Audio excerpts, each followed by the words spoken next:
साथ smart meter, और smart meter एक बार अगर आपने लगवा लिया उसके बाद में आपके हाथ में कुछ नहीं रहेगा। स्मार्ट मीटर की रीडिंग खुद ब खुद नेट के माध्यम से बिजली घर पहुंचेगी, जो मैं आपको बता चुका हूं। नेट में प्रॉब्लम हुई तो एवरेज बिल आएगा। हमारी मांग अब मुख्य रूप से ये रहनी चाहिए कि अगर आपका ये स्मार्ट मीटर इतना ही स्मार्ट है, एक बात और जो कल एएन साहब ने एक अनौपचारिक वार्ता में हमको समझाने की कोशिश की थी कि अभी तक आपके जो मीटर लगे हुए हैं इनकी बिजली लीकेज होती है, दीवारों में चली जाती है, अर्थिंग हर घर में प्रॉपर नहीं है। अरे हैं ये आपके घर की दीवारों में जाने वाली बिजली, छोटे छोटे जो इंडिकेटर आप लोग लगाते हैं उनमें जाने वाली बिजली, टीवी आपने रिमोट से ऑफ कर दिया, टीवी तक पहुंचने वाली बिजली, उसको भी काउंट करेगा तो निश्चित रूप से प्रतिदिन कम से कम 2-3 यूनिट का फर्क तो पड़ेगा।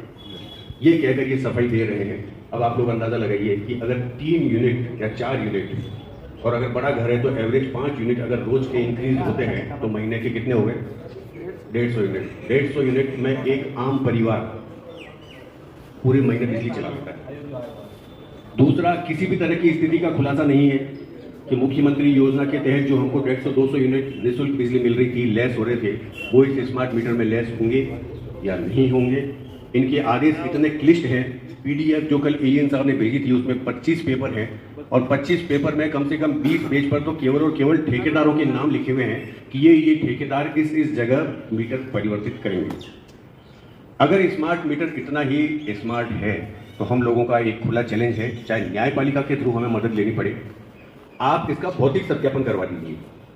12 घंटे तक एक ही चीज इस मीटर पुराने मीटर पर चलाइए और 12 घंटे तक वो चीज इस नए स्मार्ट मीटर पर चलाइए। अगर दोनों के यूनिट सेम होते हैं, क्योंकि उसमें तो कोई लीकेज की प्रॉब्लम है नहीं, ना तो हम दीवारें काम में ले रहे हैं, ना हवाई अर्थ काम में ले रहे हैं, ना टीवी काम में ले रहे हैं। हम कोई भी एक चीज जो भारी यूनिट की हो, भारी वोल्टेज की हो, उसका भौतिक सत्यापन हमारे को एएन, जेएन, एक्सएन शहर के जागरूक नागरिकों को करवा दीजिए और सार्वजनिक रूप से करवा दीजिए कि ये 12 घंटे चली है और इसके ये यूनिट आए। अगर दोनों के मीटर की रीडिंग बिल्कुल सेम होती है तो हमें कोई आपत्ति नहीं है, आप लोग लगा दीजिए।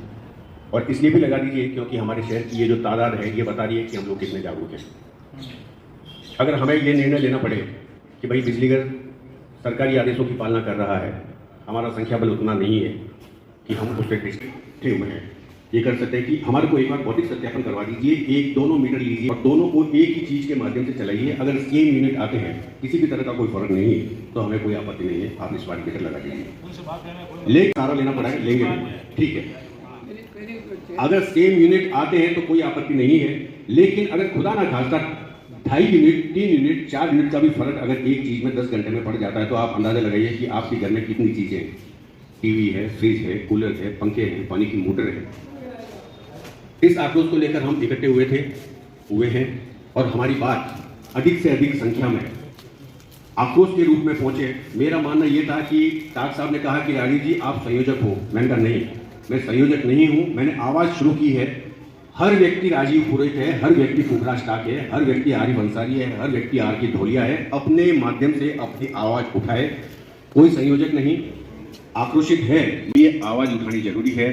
और एक बार फिर माइक्रोफोन के माध्यम से प्रिंट मीडिया, इलेक्ट्रॉनिक मीडिया के मेरे साथी बंधुओं से मेरा करबद्ध निवेदन है कि आज की इस आवाज को आप इस तरीके से उठाएं कि मेड़ता की आवाज न सिर्फ नागौर जिले में, न सिर्फ अजमेर संभाग तक, बल्कि समूचे राजस्थान में जानी चाहिए कि मेड़ता शहर में स्मार्ट मीटर का विरोध हुआ है।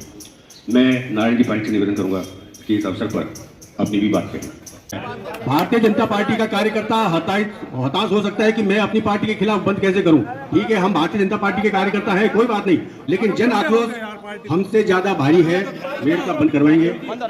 है कि ये जन आक्रोश कमेटी है और जनता का आक्रोश है, कोई भाजपा नहीं, कोई कांग्रेस नहीं, केवल और केवल पीड़ित। अरे बात तो कहनी पड़ती है दादा, वो इसलिए जरूरी है क्योंकि दोनों दलों के नेता ये कहेंगे कि हम हताश हैं और वो कहेंगे हमारी सरकार है, लेकिन होना दोनों में से किसी के हाथों कुछ भी नहीं है। चाहे सीएम के साथ में फोटो खिंचवा के आ जाओ, उससे कोई फर्क नहीं पड़ता। मंत्रियों के साथ में 24 घंटे में से 12 घंटे साथ में रह लो, कुछ फर्क नहीं पड़ता। जनता का आक्रोश अगर उठेगा और अगर मेड़ता बंद रहेगा तो कलेक्टर के माध्यम से होम विभाग के, गृह विभाग के सचिव तक मैसेज जाएगा कि मेड़ता में क्या हुआ। वो खुद चलाकर पूछेंगे कि मेड़ता बंद कैसे हो रहा है। सोशल मीडिया में चलने ऐसा नहीं चाहता कि एक टीम बने जिसमें अगर मेहतर और रिया पादू सबको सूचना करें।